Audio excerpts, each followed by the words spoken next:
Army act जी भञकड़ी ते फैज़ हमीद जो court martial शुरू थियो। फैज़ हमीद केस में जेको भी मुलज़ हूंदो जंहिं बि उहिदे ते हूंदो संदसि खिलाफ़ कार्रवाई थींदी। डीजी ISPR लेफ्टिनेंट जनरल अमन शरीफ चयो आहे त फैज़ हमीद केस सबूत आहे त फौज ज़ाती ऐं सियासी मुफ़ादनि लाइ भञकड़ियुनि खे केतिरो संजीदा वठे थी। उमीद आहे त ॿिया इदारा बि ज़ाती मक़सदनि लाइ उहिदनि जो इस्तेमालु कंदड़नि खे जवाब ॾींदा। मुल्क में क्रिमिनल जस्टिस सिस्टम खे मज़बूत करणु ज़रूरी आहे।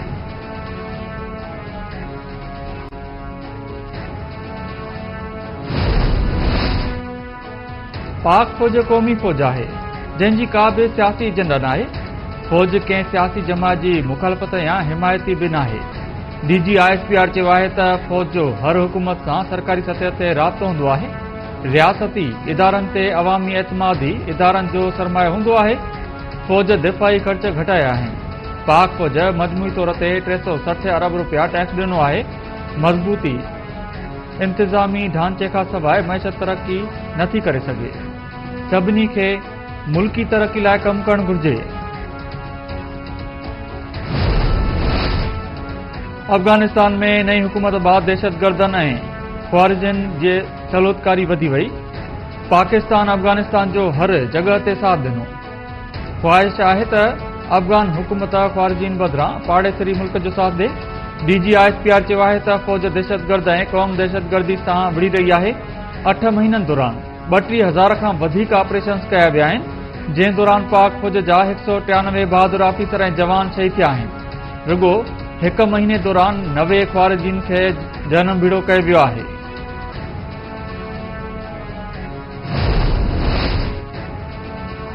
पाकिस्तान में को बि नोगो एरिया नाहे। बलूचिस्तान पाकिस्तान जे आन मां ऐं शान मां आहे।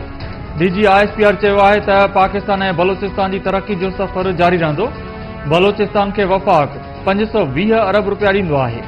रॉयल्टी जी मद में बि बलूचिस्तान खे 254 अरब रुपया मिलंदा आहिनि। मादनियात वारे प्रोजेक्ट में बि 80% बलूचिस्तान जा माण्हू आहिनि।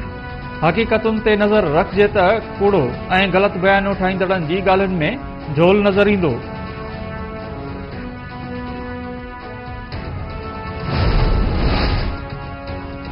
सिंध हाईकोर्ट इस्लामाबाद हाईकोर्ट जे जज तारिक महमूद जहांगीरी जी डिग्री बाबति कराची यूनिवर्सिटी जे फ़ैसिले खे मुअतल करे छॾियो। आन फेयर मेंस कमेटी जूं सिफ़ारिशूं बि मुअतल। अदालत कराची यूनिवर्सिटी वधीक क़दम खणण खां बि रोके छॾियो। Deputy attorney general advocate general Sindh ऐं ॿियनि खे नोटिस जारी। धुरिन खां 3 हफ़्तनि में जवाब तलब। अदालत चयो आहे त मुतासिर धुर खे बि मामले में घुराइण ज़रूरी हूंदो आहे।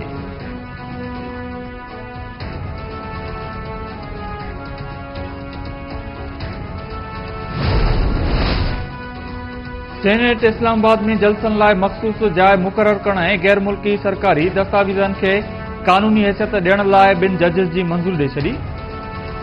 इस्लामाबाद में जलसनि बाबति 2 सेनेट अक्सरियत राय सां बिल जी मंज़ूरी ॾिनी। अपोज़िशन बिल जी मुखालफ़त कई। सेनेट चेयरमैन चयो त इस्लामाबाद में को हाइड पार्क ठाहियो वञे। कानून वारे वज़ीर सेनेटर आज़म नज़ीर तारड़ चयो आहे त जलसा जलूस रोकिया न पिया वञनि, रुगो जॻह मख़सूस करे रहिया आहियूं।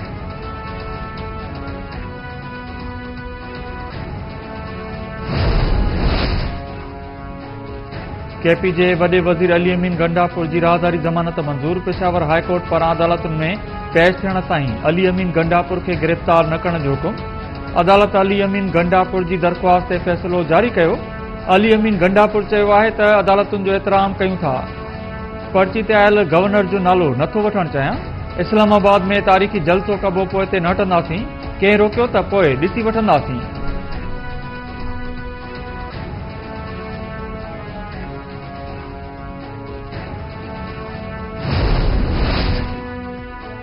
नवाज़ शरीफ जे विज़न सां महांगाई में घटिताई आई आहे। ख़्वाहिश आहे त पंजाब जे समूरनि स्कूलनि में ॿारनि खे मुकमल खाधो फ़राहम कयूं। सरकारी स्कूलनि खे समूरी सहूलियतूं ॾियूं जेके ख़ानगी स्कूलनि खे हासिल आहिनि। पंजाब जी वज़ीर आला मरियम नवाज़ तक़रीब खे ख़िताब कंदे चयो आहे त 5 क्लास ताईं जे ॿारनि खे रोज़ानो जे बुनियाद ते मुफ़्त खीर फ़राहम करे रहिया आहियूं। रुगो पंजाब न पर समूरे मुल्क में हीउ प्रोग्राम शुरू थियणु घुर्जे।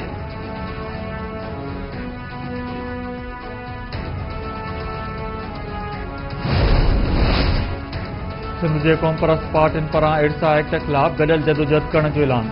10 सेप्टेम्बर ते इजलास घुराइण ते इत्तेफ़ाक़। SUP जे सदर सैयद ज़ैन शाह जा डॉक्टर कादिर मक्सी रियाज़ चांडियो, अयाज़ लतीफ़ अली जो सफदर अब्बासी अलीपल ऐं ॿियनि सां राब्ता। इरसा एक्ट खिलाफ़ 10 सेप्टेम्बर ते इजलास घुराइण जो फ़ैसिलो। ज़ैन शाह चयो आहे त 10 सेप्टेम्बर ते इजलास बाद इरसा एक्ट खिलाफ़ मुस्तक़बिल जी हिकमत अमली जो ऐलान कयो वेंदो।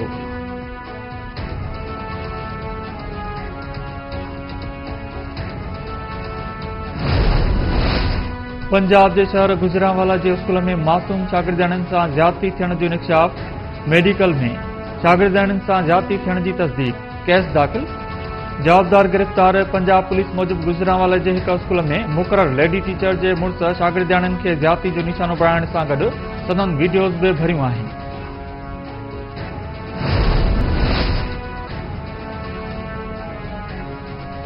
कराची जे जिन्ना अस्पताल जे न्यूरोलॉजी डिपार्टमेंट जी लिफ्ट ख़राब। मरीज़ ॾुखियाईनि खे मुंहुं ॾियण लॻा। वार्स मरीज़नि खे ॾाकणियुनि ज़रिए झोली में खणी पहुचाइण लॻा। वीडियो बि साम्हूं अची वई।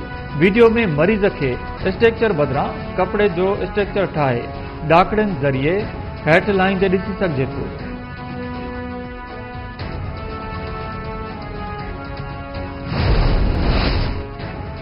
सिंध जे मुख़्तलिफ़ शहरनि में पेटीएल अफ़जा तालीम वारे वज़ीर सरदार शाह ख़िलाफ़ मुज़ाहिरा। कश्मीर दादू जेकाबाद शदादकोट खिपरो ऐं ॿियनि शहरनि में उस्तादनि क्लासनि जो बाइकाट करण बाद एहतिजाज कयो। तालीम वारे वज़ीर सरदार शाह खे हटाइण जो मुतालबो। अॻवाननि चयो आहे त स्कूलनि में सहूलियतूं फ़राहम कयूं वञनि।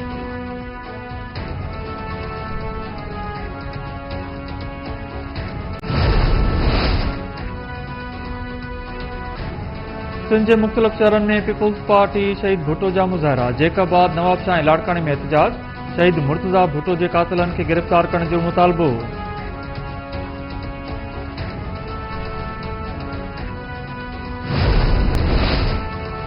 ऐं बदीन में बरसातुनि बाद बीठल पाणी नेकाल नथी सघियो। बीमारियूं पखिड़जण लॻियूं। इंतिज़ामिया गुम। रहवासियुनि जो एहतिजाज।